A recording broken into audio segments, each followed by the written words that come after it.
On Rogue Traders tonight, a firm of locksmiths who take your front door apart when they just don't need to. Let's face it, that's silly.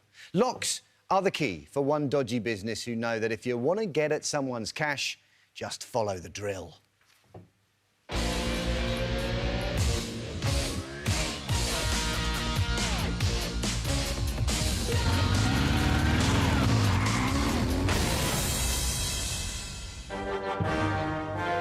This simple piece of wood, metal, or UPVC may not look like much, but it's an important instrument in the way the British legal framework operates. Because that is a front door, and whether you rent or whether you own, you get to decide what stays in and what stays out. It's a barrier that must be respected. You filming? It's a filter which allows you to decide whether you want to speak to religious groups, political campaigners, and salespeople. What's it? I'm calling the police! Hello, officer? Yeah, he's off the telly. I don't know his name, no, big bloke, leather jacket. Yeah? No, 6'1"? No, it's not Nick Knowles, I'd know Nick Knowles. Imagine that somebody would be prepared to use this, the thing that's there to protect you, to harm you when you're at your most vulnerable. That is not on. Yeah, and he's going bald at the back. So anyone that comes to fix your front door had better be up to the task. Which brings us to AM London Locksmith Limited, a 24-hour operation nominally based in this building in central London, but clearly not. This is the address they give, but you can't fit vans and locksmiths and tools and all of that in there. Through the letterbox, it's a virtual office, and they're virtually not there. That's right, it's a P.O. box. The firm is directed by two men, Anna Tamir and Meir Amzalag. They say they're French and German, and for all we know, they very well might be. What is clear is that many of their customers report awful experiences, and many of those experiences share some common characteristics. Right, it's time to meet two such customers who have very similar stories. Let's compare notes. Hey, James, how are you? You all right? I'm very well, Good to see you.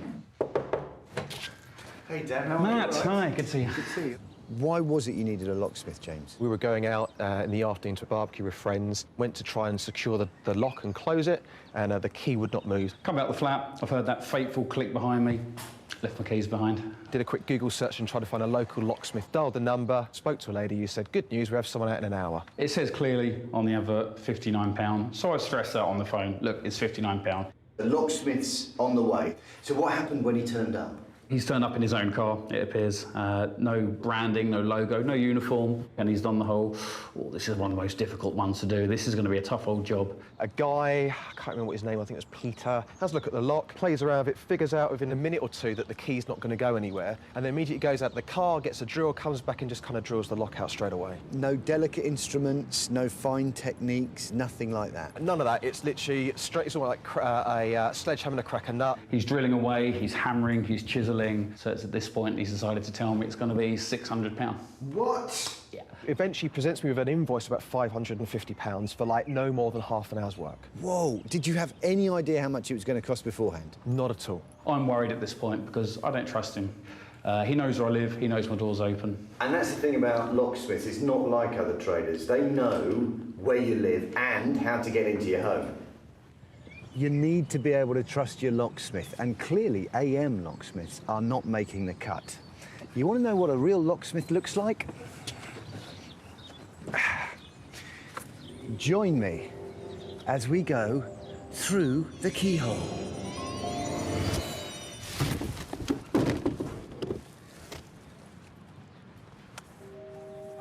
I'm at the home of a top-secret headquarters where age-old learning is closely guarded.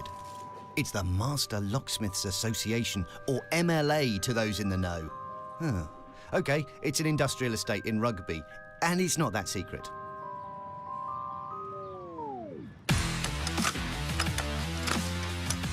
But Gary Eckersall knows it all. He's not just a master locksmith. He's the one who teaches those in the guild how to pick, slip and shim locks. To the lock decoder, he's Yoda. Hello, Matt. Hi, nice to meet you. See you. Yeah, would you like to come in? Yeah, let's do that. Good. Gary, why is it worth being careful about who you choose as a locksmith? Most people, when they call a locksmith, are quite vulnerable. They've either lost the keys, been burgled. So you have to be careful who you call. You've got to trust that person. It's a skilled profession. So that bond of trust is very important for customers. Absolutely. Well, a locksmith will look at the door, weigh up the situation, and come up with the best possible way of getting that person in the home or solving the problem, whatever it is, without destroying the lock first. What is the motto for the MLA? Skill and integrity. Because it could be skills before drills. Yeah, could be. Yes, it could be. Could you show me how to pick a lock? Yeah, certainly. This one here? Yeah, that one there. You ready? Yeah, no problem. Okay.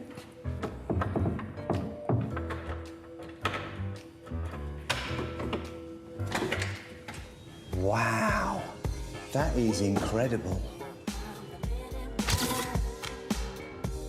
So, Gary, could you show me how to pick a lock? No. Later on in the programme, Gary is going to set up a fault in a lock to test the AM London Locksmith way of doing things. Will they use the techniques of a master locksmith or the tools of the blacksmith? We'll be going at it hammer and tongs in a short while.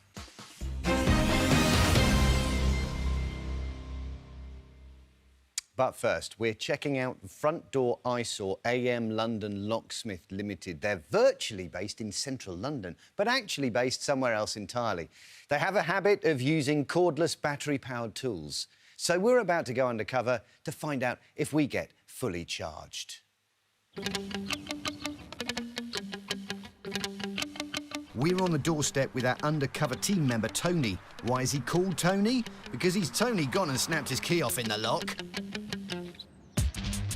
Our master locksmith, Gary, reckons it's an easy fix. And these are the tools that a locksmith will have, is a small rake pick or a dragging pick. We would insert that into the lock, grab the key. I've got the broken key out. Now what we would do is we'd insert the broken key back again into the lock, and using the remainder of the broken key, insert that very gently and open the door. Very simple. That was quick. OK, so we've seen how it should be done. Now it's time to call out AM Locksmiths. I've basically locked myself out of my house. I've snapped my key. Don't worry, we can help you. Do you have any idea how much it will cost? Yes, so it should be £69 to be straightforward entries. Brilliant, that's great. So far, so good. Remember, £59 call out is what it says on the website. With Gary safely in the hide, AM Locksmiths arrive. Hello, mate. Now, will he try and pick it, as any decent locksmith should? This one, yeah? Yeah. The only thing, I'll have to drill it out. Rubbish.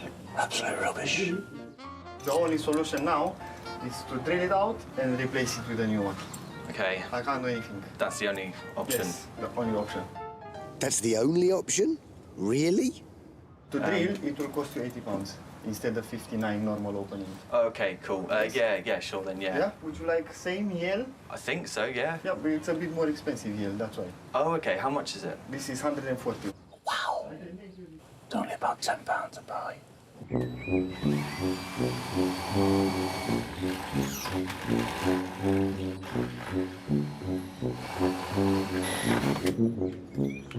Following the drill, he sets about replacing the lock that could have been fixed with a simple pick.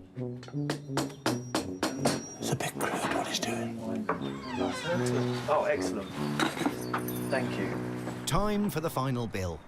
140 plus 80 the opening.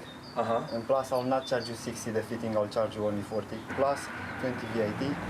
312. Oh, it's more than I was expecting. What? £312? I can't believe what that guy's just charged there. That's an absolute blatant rip-off. That's 300, and I've just got a tenner in my wallet.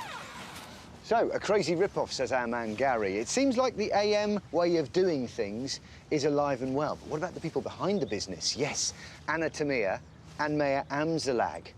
Is this just a one-off, or is it company policy? Clearly, we need to see another locksmith, and that means another house. This time Amy's in the house and Gary set an even simpler fault. It's called a turned curtain in locksmith speak, and it's even easier to fix than a broken key. To rectify it, it's a small screwdriver in the keyway. Turn it back again, you feel it click. Key goes back in, you're back in again. Simple. Easy McPeasy face. I'm sure even AM Locksmith have got this one. Hi, Peter. Ah, Peter, the same locksmith our complainants from earlier, Dan and James had. Hello. And he's brought a friend. Hi. The lock is faulty, ma'am. It's faulty. And the only solution, I must destroy the lock. How much will it cost? It's 110 just to open. 110. 110? It's a 2-second job with a screwdriver. Yes, ladies and gentlemen, a simple screwdriver. I can see your keys. If you want to stay in the car, you're okay? Oh, no, I'm good here. Yeah, I'm actually quite warm. Well, that's a bit odd. I don't think he wanted to see what he's doing. You just want to see. I think he opened it with the key when he turned the curtain back. We'll come back to that later, Gary. Meanwhile, Peter hits the power tools. And pixelate.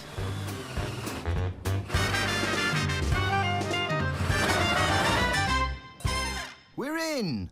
But with our lock unnecessarily destroyed, what do we do now?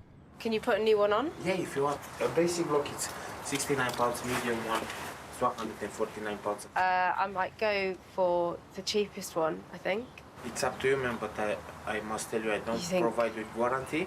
Would you say medium is good, or would you say... Yes, ma'am. I'll go for that one, Yeah, no then, problem, please. I'm cringing here listening to this. It's off with the old, on with the new. And Gary's not happy. You should never force a lock in the door like that anyway.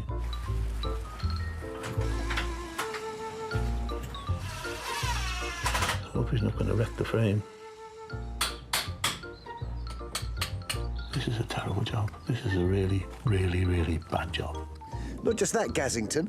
It's a bad job that didn't need doing. What's he doing? What's he doing? Peter seems to be having some problems. Because it's a new one, you know? And Yeah. it's not gonna fix the same with the old one, yeah? Okay. Oh, I could cry.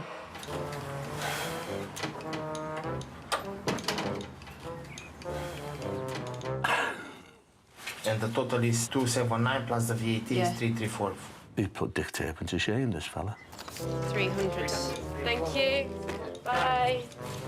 I can't believe what I've just seen there. Just can't believe it. Peter and his pal are gone. Gary goes to the front door to check his earlier suspicion. Proof that he actually had the lock open before he drilled it, because the bolt's in the unlocked position and there's the cutting mark, so you know that the lock was actually unlocked when he drilled it. So it's a blatant rip-off. He's just drilled it for the sake of drilling. It's an absolute blatant con. And to fix their damage, we were quoted over £400. So 2 jobs complete and 100% record of rip-off. They come, they drill, they overcharge, they leave. Yes, time to slam AM London Locksmith Limited, run by Anna Tamir and Mayor Amzalag, and not to be confused with companies which may have the same or similar names in other parts of the country. We've got an idea where this one might be, though. North London holds the key.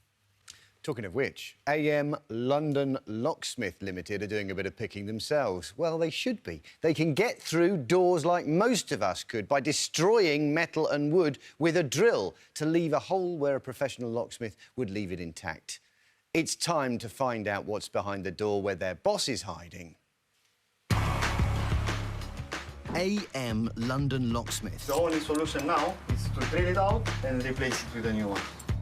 A firm who, for no good reason, love to drill and then bill big time. And the total is 279 plus the VAT Yeah. is 334.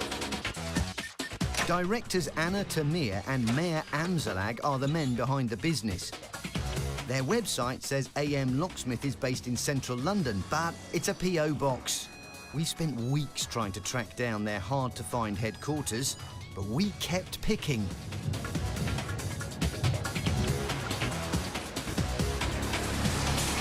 So, exciting news, ladies and gentlemen. The real headquarters of AM Locksmiths is here where we find ourselves in Hendon, North London.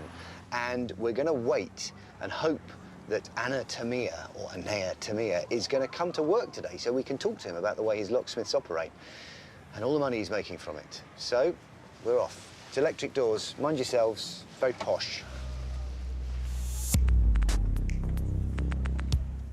We don't tend to give diary invites. We just have to park up and wait. And sometimes, you know, we get nothing. But suddenly, we spot Anna. Anna, that's all right, BBC Rogue Traders. Hello. This is what it feels like to feel vulnerable and uncomfortable in front of your own front door, which is an experience that your customers at AM Locksmiths would know very, very well. Okay. When you send somebody like Peter to go and deceive them and con them about work that doesn't need doing to their door. I don't know what you're talking about. Well, OK, so you have had many, many complaints about the way he operates. You give me an example? Yeah, because we filmed him doing exactly that. It was a turned curtain in a lock, which you'll know as a locksmith, this is something that's very easy to fix. It can be fixed in seconds. He fixed it and then drilled again after that. So you'll understand That's something that I heard about, but I'm willing to check. Most of our clients are very happy with our service. Of course. You can also check it online. Of course, in any business, there is also clients that are not happy with their service. OK, so we called out two, and both of them did unnecessary work. In Peter's work, it was willfully deceptive what he did. I'm doubt about it, but I want to check OK, Anna, what are you going to do about it? I'm going to check it with the guy, and of course, if something like that happens, we're going to get rid of it. £59 call-out charge is what you maintain. OK, in fact, it feels to me like people are charging whatever they think they can get away with. The markup on the individual items is hundreds of percent. It's all there right in the letter. Take a look. Are you going to give us a full explanation? And we're going to expect... Once we check it? We're going to expect full refunds for those customers who come to us afterwards and say, AM Locksmith did the same to us. You're going to honour that. I'll expect you to honour that.